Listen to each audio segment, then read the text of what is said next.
How do you say, I am sick with COVID in Tagalog?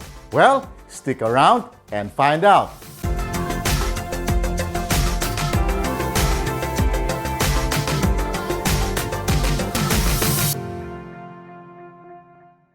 I have a confession to make. Last month, I had COVID.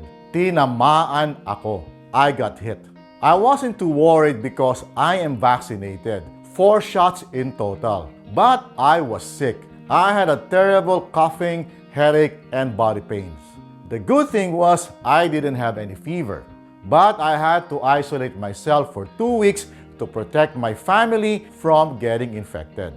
Well, I'm doing okay now, but it got me thinking, how do I explain how we Filipinos say when we are sick in Tagalog? It may appear a very simple question, but the answer is not straightforward. In fact, the answer is quite long. So I am breaking this topic into 3 easily digestible parts, I hope.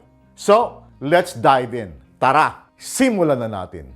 But before we do so, just a small reminder. If you like to learn Tagalog, please be sure to hit the subscribe button and the bell notification button so you will be updated of new videos. Cool? In most languages, well, at least the ones I'm familiar with, the verb to be sick or to get sick are used in a simple sentence structure like this. In English, it is I am sick. In Spanish, it is yo estoy enfermo, or the feminine form, yo estoy enferma, directly translated as I am sick. In French, it is je suis malade, also directly translated as I am sick. In Japanese, it is watashi wa byoki desu, also directly translated as I am sick. But what about Tagalog? How do Filipinos say it in Tagalog? If we translate the Tagalog words in English word for word, then it would sound this way. I have sickness. What the hell is that, you may ask? To begin my long explanation, we have to start with the root word, because by now, you know that Tagalog words are created through the combination of root words and affixes. Let me introduce to you the root word SAKIT, the Tagalog word for pain, hurt, sickness, and disease. Be careful though with the pronunciation. It is SAKIT. The stress is in the second syllable, SAKIT. It is easy to confuse with another word, sakit, the Tagalog word for sorrow, sakit.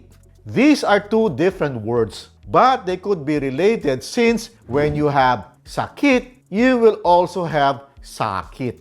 From the root word sakit, you can have the adjective MASAKIT, painful. To describe someone getting sick, we need to create a verb to describe someone being sick. To create that verb, we need to combine the root word sakit with a prefix. And the prefix that we will be using today is not part of the verb table I have been using in the last several videos. That prefix is MAGKA.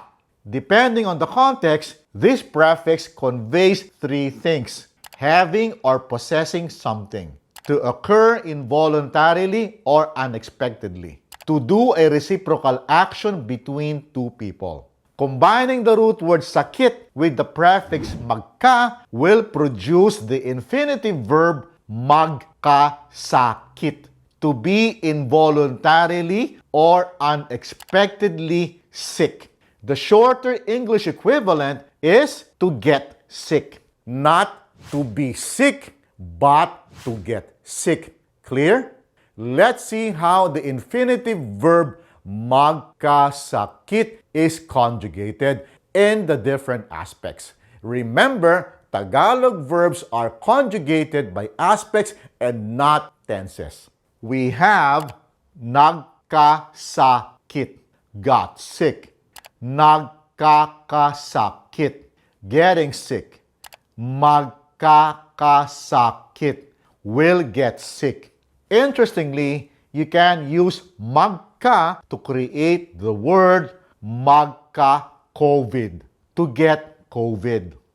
Let's use them in simple Tagalog sentences. Let's start with the completed aspect or naganap. This is when the action has already occurred. Hence, the action has been completed. Let's go. Nagkasakit ako. I got sick. Nagkasakit siya noong isang linggo. He or she got sick last week. Nagkasakit si Marie. Pero ngayon magaling na siya. Marie got sick, but now she is well. Nagkasakit ako ng COVID. I got sick with COVID. Nagka-COVID ako. I had COVID. Now, let's take a look at the progressive aspect or nagaganap. This is when the action is currently happening. Let's take a look. Nagkakasakit ako tuwing tag-ulan. I get sick every rainy season. Nagkakasakit siya tuwing galing siya sa laro. He or she gets sick whenever he or she comes from the game. Nagkakasakit ang bata kapag pinabayaan. The child gets sick when he or she is neglected. Nagkaka-COVID ang mga tao kapag hindi nag-iingat. People get COVID when they are not careful. Ayos ba? Are you getting it? This time, let's move on to the contemplative aspect or magaganap. This is when the action has not yet occurred and is about to occur. Let's take a look at our examples. Magkakasakit yata ako. I think I'm gonna be sick. Magkakasakit ka. Huwag kang magpaulan. You will get sick. Don't stay in the rain or don't get rained on. Magkakasakit ka. Mainit ka. You will get sick. You're warm. Magkaka-COVID yata ako. Mayroon akong sintomas. I think I'm gonna have COVID. I have symptoms. The verbs magkasakit and magka-COVID are not conjugated in the recently complete aspect. For that, we will use a different verb which I will talk about in part 2. The infinitive verb magkasakit also doubles as the imperative verb magkasakit. The imperative verb has very limited usage, mostly in a wishful sense, like magkasakit ka sana. I hope you get sick. Magkasakit sana kayo. I hope you all get sick. Sana is a root word equivalent to I wish in English. It acts like a verb but is never conjugated. It's one of those deliciously mysterious Tagalog words that is better ingested by forgetting the rules of grammar, if that makes sense. The prefix magka is very convenient. You can combine it with any root word of specific illnesses. For example, magkaubo, to have cough. Magkasipon, to have cold. Magkatrangkaso, to have flu. Magka-pneumonia, to have pneumonia. Magka-diarrhea, to have diarrhea, and so on. You conjugate it the same way as we have done with the verbs magkasakit and magka-COVID. But did you notice something with this video? There seemed to be something missing. We haven't talked about how to say I am sick in Tagalog. The progressive aspect of the infinitive verb magkasakit is nagkakasakit. Is not the right equivalent. Nagkakasakit ako is I am getting sick. It's not I am sick. So, how do you say I am sick in Tagalog? At the beginning of this video, I told you that word for word, it sounds like this. I have sickness.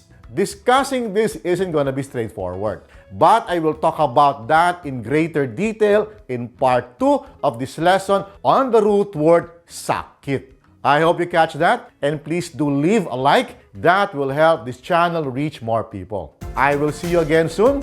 Maraming salamat po at hanggang sa susunod.